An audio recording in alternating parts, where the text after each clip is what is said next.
उपस्थित सभी चित्तूर डिस्ट्रिक्ट के सभी दिव्यांग भाई और बहन, आज चित्तूर में सामाजिक अधिकारिता शिविर यह हो रहा है और यहाँ डिस्ट्रिक्ट के इंचार्ज मिनिस्टर मंडीपल्ली राम प्रसाद रेड्डी गारू, उसके साथ साथ आगे चित्तूर के member of parliament Lok Sabha Gagumalla Prasad Rao garu, Chittoor municipal corporation के मेयर यस अमुदा गारू और ऑनरेबल एमएलए चित्तूर के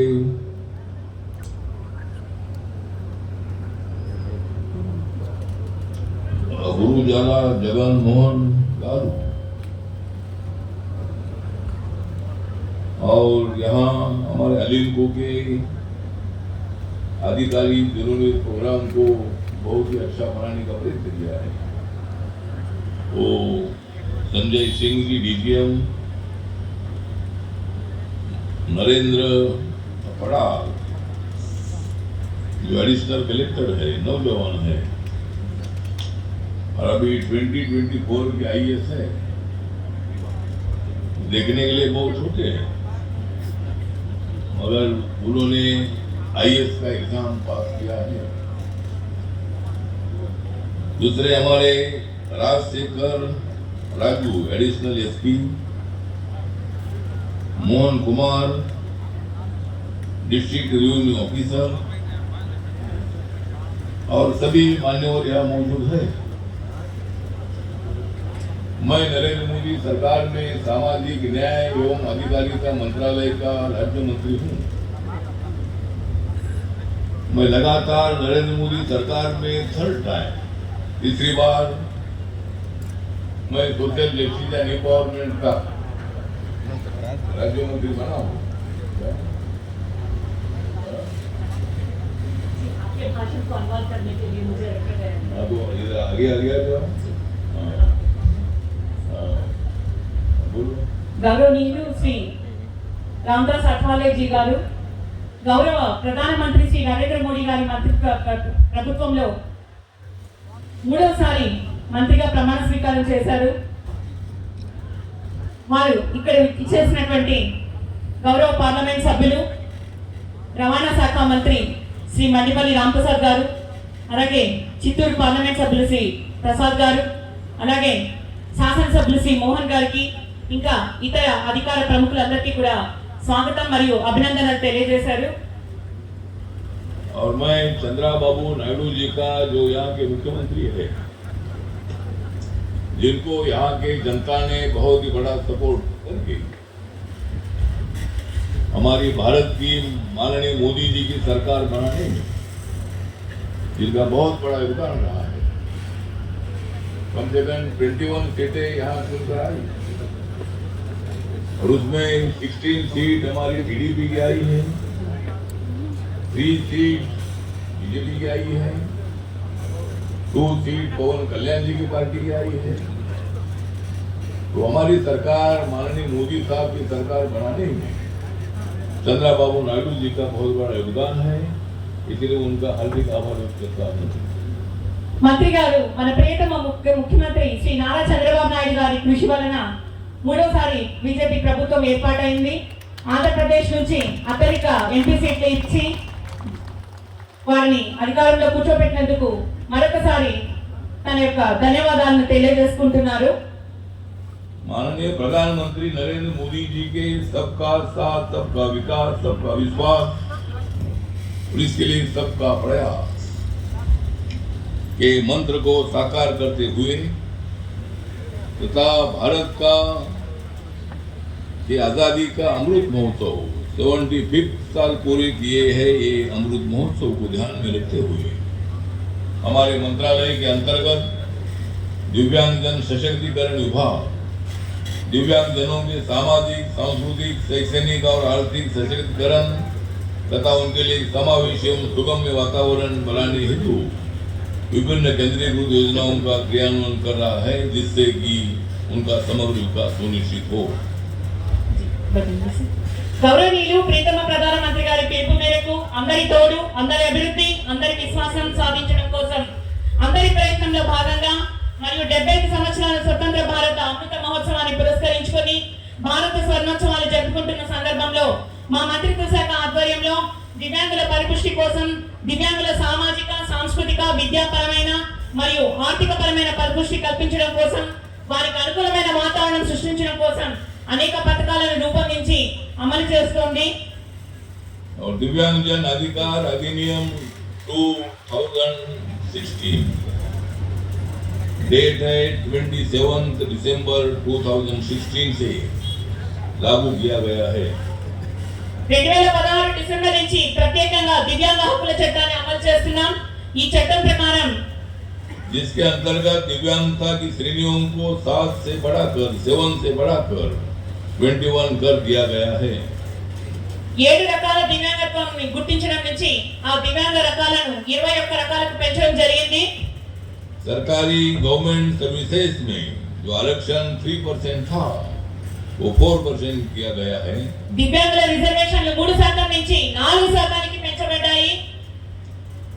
और जो उच्च शैक्षणिक संस्थाएं हैं वहाँ 3% आरक्षण को बढ़ाकर 5% कर दिया गया है। ప్రభుత్వ మరియు ప్రభుత్వ సాయం పొందే అన్ని ఉన్నత విద్యా సంస్థల్లో దివ్యాంగుల రిజర్వేషన్లను 3% నుంచి 5%కి పెంచడం జరిగింది।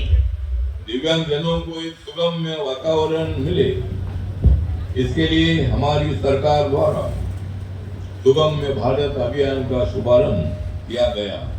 దివ్యాంగుల కోసం ఒక సౌకర్యవంతమైన పని వాతావరణం కల్పించే వీలు కల్పిస్తూ మా ప్రభుత్వం సుగమ్య భారత్ అనే పథకాన్ని ప్రారంభించింది।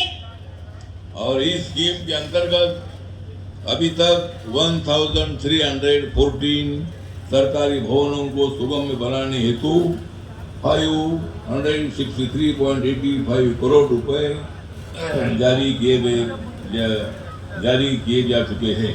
దేశం మొత్తం మీద ఉన్నటువంటి ప్రభుత్వ భవనాల్లో సుమారు 1314 ప్రభుత్వ భవనాలను 563.85 కోట్ల రూపాయలు వెచ్చించి దివ్యాంగులకు అవసరమైన సదుపాయాలను కల్పించడం జరిగింది। और उसके साथ साथ 35 अंतर्राष्ट्रीय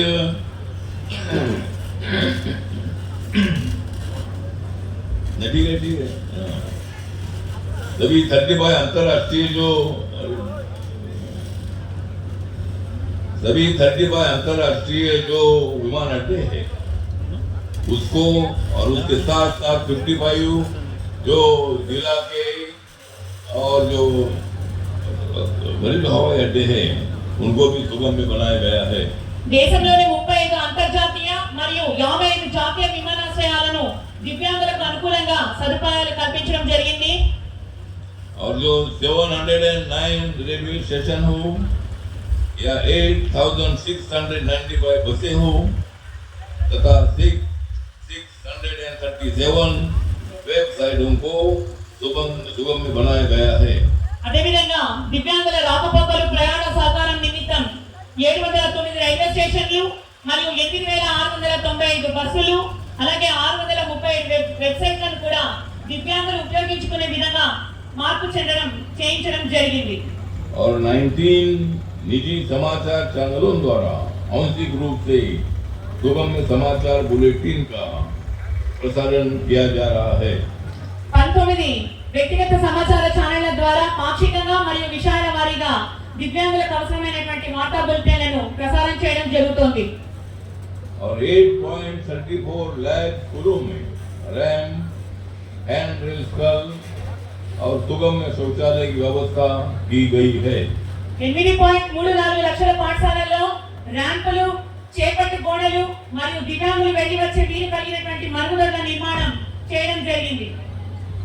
और 42,348 बसों को आंशिक रूप से सुलभ बनाया गया है और 8,695 को पूरी तरह से सुलभ बनाया गया है। 42,348 బస్సులను పాక్షికంగాను 8,695 బస్సులను పూర్తి స్థాయిలోను దివ్యాంగులు ఉపయోగించుకునే వీలు కల్పించడం జరిగింది। और आंध्र प्रदेश में सुगम्य भारत अभियान के अंतर्गत 38 भवनों हेतु 29 करोड़ 6 लाख रुपए जारी किए जा चुके हैं। ఆంధ్రప్రదేశ్ రాష్ట్రంలో సుగమ్య భారత్ పథకంలో భాగంగా 38 భవనాలలో మార్పులు సౌకర్యాలు కల్పించడం కోసం 29 కోట్ల 60 లక్షల రూపాయలను మేము మంజూరు చేశాం। और शैक्षणिक सशक्तिकरण की दिशा में हमारी सरकार द्वारा जो छात्रवृत्ति योजना के अंतर्गत 2.81 लाख दिव्यांग छात्रों को 921.50 करोड़ रुपए की छात्रवृत्ति प्रदान की गई है और छात्रवृत्ति की राशि सीधे लाभार्थियों के बैंक खातों में भेजी जाती है। దివ్యాంగులకు విద్యాపరమైన పరిపుష్టి సాధించడం కోసం కేంద్ర ప్రభుత్వం ద్వారా స్కాలర్షిప్ ఉపకార వేతనాల రూపేణా 2.81 లక్షల దివ్యాంగ విద్యార్థులకు 921.50 కోట్ల రూపాయలు లబ్ధి చేకూర్చడం జరిగింది। ఈ మొత్తాన్ని నేరుగా వారి బ్యాంకు ఖాతాలకే జమ చేయడం జరిగింది। और आंध्र प्रदेश में 7093 दिव्यांगों को 45.25 करोड़ रुपए की छात्रवृत्ति प्रदान की गई है। ఆంధ్రప్రదేశ్ లో 7,093 మంది దివ్యాంగుల విద్యార్థులకు 45.25 కోట్ల రూపాయల ఉపకార వేతనాన్ని మంజూరు చేయడం జరిగింది। और DDRS योजना के अंतर्गत 951.77 करोड़ रुपए से अधिक की राशि से 3.84 लाख लाभार्थी लाभान्वित हुए हैं। DDRC పథకంలో భాగంగా దేశవ్యాప్తంగా 951.77 కోట్ల రూపాయలను 3.84 మంది లక్షల లబ్ధిదారులకు అందజేయడం జరిగింది। आंध्र प्रदेश में 193.92 करोड़ रुपए के माध्यम से 60,488 दिव्यांगजन लाभान्वित हुए हैं। DDRS పథకంలో భాగంగా ఆంధ్రప్రదేశ్ విషయానికి వస్తే 60,488 మంది దివ్యాంగులు 193.92 కోట్ల రూపాయల లబ్ధి పొందడం జరుగుతోంది। और DDRC योजना के अंतर्गत 443 जिला दिव्यांग पुनर्वास केंद्रों को 56.59 करोड़ रुपए की राशि जारी की गई है। DDRC పథకం కింద 443 జిల్లాలలో దివ్యాంగుల పునరావాస కేంద్రాల కోసం 56.59 కోట్ల రూపాయలను మంజూరు చేశాము। और आंध्र प्रदेश में 28 DDRC को 5.2 करोड़ रुपए की राशि जारी की गई है। ఈ DDRC పథకం కింద ఆంధ్రప్రదేశ్ లో 28 పునరావాస కేంద్రాలకు 5.02 కోట్లను కేటాయించడం జరిగింది। और 21 मार्च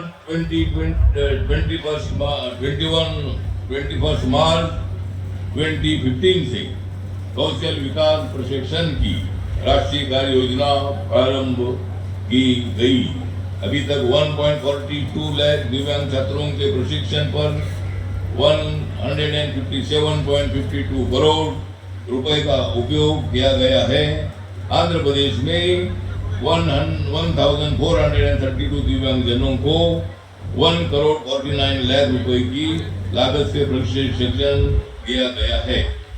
మార్చి 21, 2015 సంవత్సరం నుంచి జాతీయ స్థాయిలో నైపుణ్యాభివృద్ధి శిక్షణ పథకాన్ని ప్రారంభించాం। ఇందులో ఇప్పటి వరకు 1.42 లక్షల మంది దివ్యాంగ విద్యార్థులు శిక్షణ పొందారు। వీరి కోసం 157.32 కోట్లు ఖర్చు చేశాం। అదేవిధంగా ఆంధ్రప్రదేశ్లో సుమారు 1,432 మంది దివ్యాంగులకు 1,49 లక్షల రూపాయలతో శిక్షణ సౌకర్యాలు కల్పించడం జరుగుతోంది। देश के सभी दिव्यांगजनों का एक केंद्रीकृत डाटा बेस बनाने के हेतु UDID का मतलब है विशिष्ट दिव्यांग का पहचान पत्र प्रोजेक्ट लागू किया गया है। దేశవ్యాప్తంగా దివ్యాంగులందరి సమాచారం క్రోడీకరించడం కోసం యుడిఐడి అనే ప్రత్యేక విభాగాన్ని ఏర్పాటు చేసి ప్రత్యేకించి దివ్యాంగ గుర్తింపు పత్రాల జారీ కోసం ఒక ప్రాజెక్టును అమలు చేస్తున్నాం. और यूडीआईडी परियोजना देश के सभी राज्यों के 777 जिलों में लागू हो चुकी है. దేశవ్యాప్తంగా అన్ని రాష్ట్రాలలో 777 జిల్లాలలో ఈ యుడిఐడి పథకం అమలవుతోంది. अब तक लगभग 1,22,00,000 से अधिक यूडीआईडी कार्ड जारी हो चुके हैं और आंध्र प्रदेश में 9.59 लाख यूडीआईडी कार्ड बन गए हैं. ఇప్పటి వరకు సుమారు 1,22 లక్షల కంటే ఎక్కువ యుడిఐడి కార్డులను దేశవ్యాప్తంగా జారీ చేస్తే ఆంధ్రప్రదేశ్ లో 9.59 లక్షల యుడిఐడి కార్డుల పంపిణీ చేయడం జరిగింది. और देश में भारतीय सांकेतिक भाषा में अनुसंधान और प्रशिक्षण हेतु दिल्ली में एक अलग संस्थान स्थापित किया गया है. कुल 10,000 शब्दों के साथ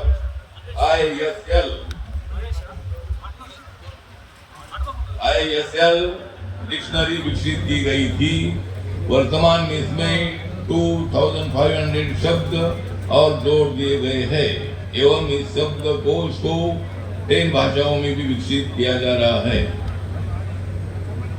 దేశంలో భారతీయ సాంకేతిక భాషల పరిశోధన మరియు శిక్షణ కోసం ఢిల్లీలో ఒక ప్రత్యేక సంస్థను స్థాపించడం జరిగింది. మొత్తం 10,000 పదాలతో ఐఎస్ఎల్ డిక్షనరీని అభివృద్ధి చేశాం. ప్రస్తుతం దీనికి 2,500 పదాలు అదనంగా జోడించబడుతున్నాయి. ఈ డిక్షనరీని 10 భాషలలో రూపొందించడానికి ప్రయత్నాలు జరుగుతున్నాయి. और ISL डिक्शनरी के लिए एक ऐप जिसका नाम साइन लर्न है भी बनाया गया है, जिससे ये शब्दकोश हम अपने मोबाइल में रख सकते हैं, जिससे बधिर जन को लाभ मिल रहा है. ఇక దివ్యాంగుల కోసం ప్రత్యేకించిన ఒక వెబ్సైట్ అందుబాటులో ఉంది. ఇంతేకాకుండా ఐఎస్ఎల్ డిక్షనరీ కోసం ప్రత్యేకించి సైన్ లెర్న్ అనే ఒక యాప్ను కూడా రూపొందించబడింది. ఈ యాప్ వినికిడి లోపం ఉన్న వారికి చాలా ఉపయోగపడుతుంది. అంతేకాకుండా ఈ యాప్ని ఎవరైనా తమ మొబైల్లో డౌన్లోడ్ చేసుకుని పని చేయించుకోవచ్చు. और कक्षा 1 से 12 की पाठ्य पुस्तकों को ISL डिजिटल प्रारूप में बदलने के लिए NCERT के साथ समझौता किया गया है, जिसके अंतर्गत पूर्व में ही कक्षा 1 से 6 तक की पुस्तकों का अनुवाद हो चुका है एवं वर्तमान में कॉन्सेप्ट के आधार पर अनुवाद का कार्य जारी है. 1వ తరగతి నుంచి ఇంటర్ వరకు గల పాఠ్య పుస్తకాలను ఐఎస్ఎల్ డిజిటల్ రూపంలో అనువదించే ప్రయత్నం జరుగుతోంది. ఇందుకోసం ఎన్సీఆర్టీ వారితో ఒక అంగీకారం కుదుర్చుకున్నాం. ఇప్పటికే 1వ తరగతి నుంచి 6వ తరగతి వరకు ఉన్న పుస్తకాల అనువాదం పూర్తయింది. ప్రస్తుతం కాన్సెప్ట్ ఆధారిత అనువాదం జరుగుతోంది.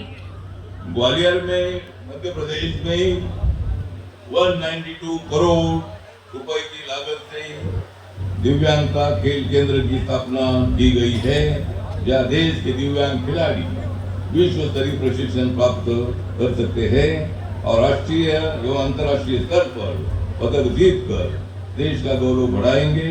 इस केंद्र का उद्घाटन 2 अक्टूबर 2023 को माननीय प्रधानमंत्री नरेंद्र मोदी जी द्वारा किया गया था. గ్వాలియర్లో 192 కోట్ల అంచనాతో దివ్యాంగుల క్రీడా కేంద్రాన్ని స్థాపించాం. ఇందులో దివ్యాంగ క్రీడాకారులకు ప్రపంచ స్థాయి శిక్షణ అందుబాటులో ఉంది. ఈ కేంద్రంలో శిక్షణ పొందినటువంటి క్రీడాకారులు జాతీయ అంతర్జాతీయ స్థాయిలో భారతదేశ గౌరవాన్ని ఇనుడింపజేశారు. ఈ కేంద్రాన్ని మన ప్రియతమ ప్రధానమంత్రి గారు 2023 అక్టోబర్ 2న ప్రారంభించారు. कानपुर उत्तर प्रदेश में तीन एलियम को जो कंपनी है, जिसका साहित्य आज यहाँ आया है, वहाँ पूरा साहित्य दिव्यांगजनों के लिए प्रोडक्ट होता है. उस एलियम कंपनी के आगे डेवलपमेंट के लिए कम से कम 324.95 करोड़ रुपए की लागत से मतलब उनके लिए मंजूर किए हैं और एलियम की उत्पादकता क्षमता में 2.5 गुना की वृद्धि हुई है. దివ్యాంగుల కోసం ఉపకరణాలు పరికరాలు తయారు చేసేటువంటి అలింకో సంస్థను పరిపుష్టి కావించేందుకు ఉత్తరప్రదేశ్ రాష్ట్రంలోని కాన్పూర్లో స్థాపించడం జరిగింది. ఈ సంస్థకు 324.95 కోట్లతో ఆధునీకరించాము. ఫలితంగా నేడు ఆలింకో యొక్క ఉత్పాదన సామర్థ్యం 2.5 రెట్లు పెరిగింది.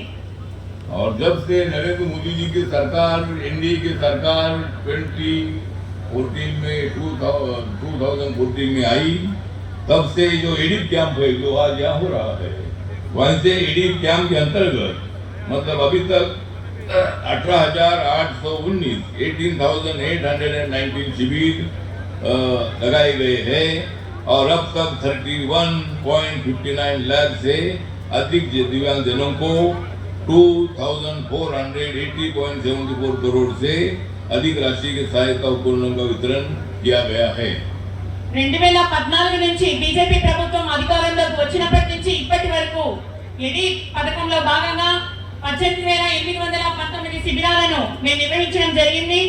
మరియు 31.59 లక్షల మంది కంటే ఎక్కువ మంది దివ్యాంగులు ఇందులో లబ్ధిదారులుగా ఉన్నారు. వీరికి 2,480.74 కోట్ల విలువైనటువంటి ఉపకరణాలను మేము పంపిణీ చేశాం.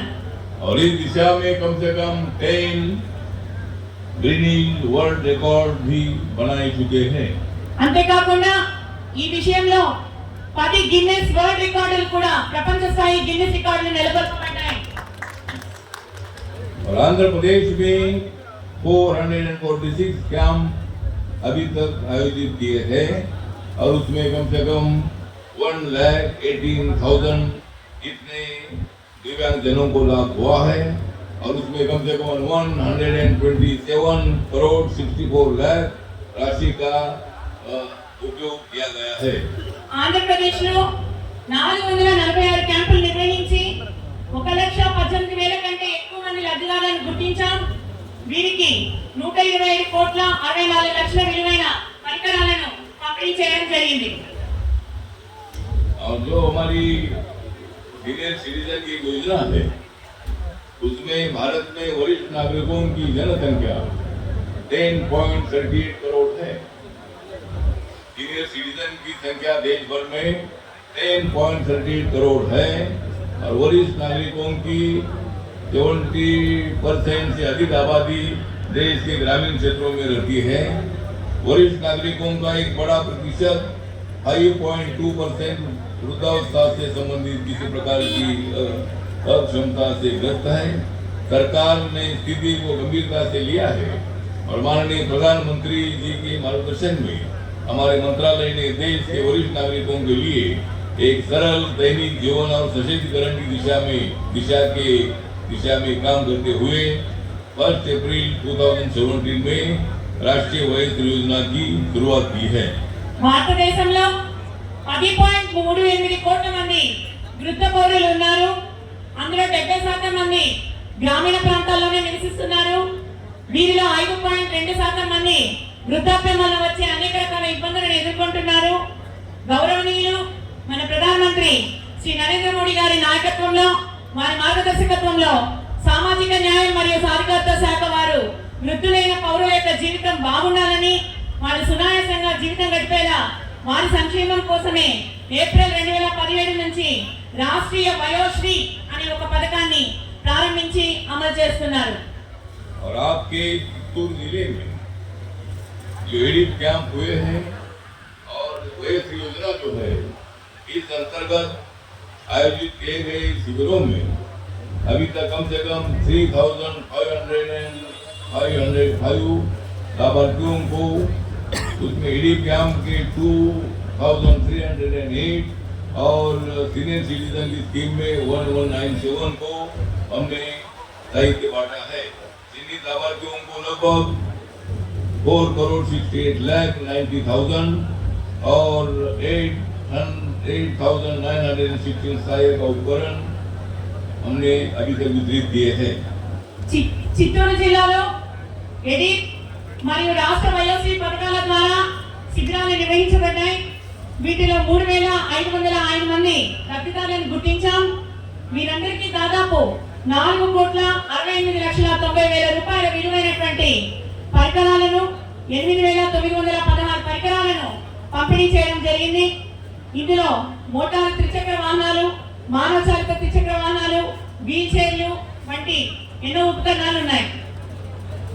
और अभी तक मतलब जिस तरह मोटराइज ट्रीसाइकिल कम से कम 483 हमारे लाभार्थियों को आज दिया जा रहा है। उसके साथ साथ जो ट्राईसाइकिल होती है, ट्राईसाइकिल हैंड वाली होती है, वो भी 477 है। व्हील चेयर कम से कम 476 है। क्लचेस 982 है।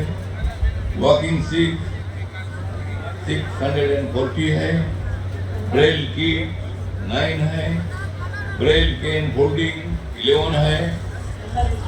तो ये सब रिश्ते, तो इसीलिए पूरा जो टोटल है, ये टोटल कम से कम 4600 नहीं, टोटल जो उपकरण जो दिए गए हैं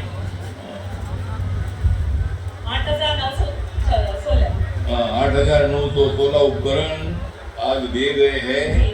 और इसमें टोटल इसकी संख्या मतलब इतने उपकरण आज दिए जा रहे हैं।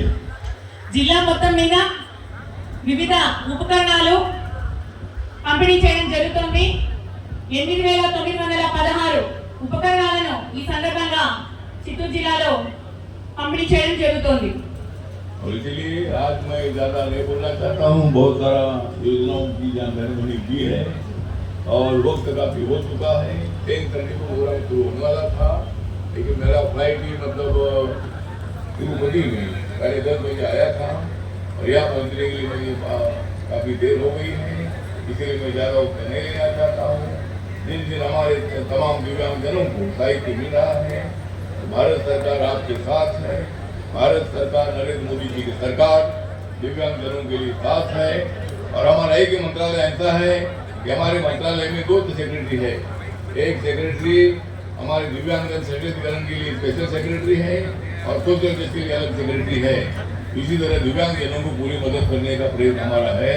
इन्हीं शब्दों के साथ मैं फिर एक बार यहाँ चंद्रबाबू नायडू जी का आभार व्यक्त करता हूँ।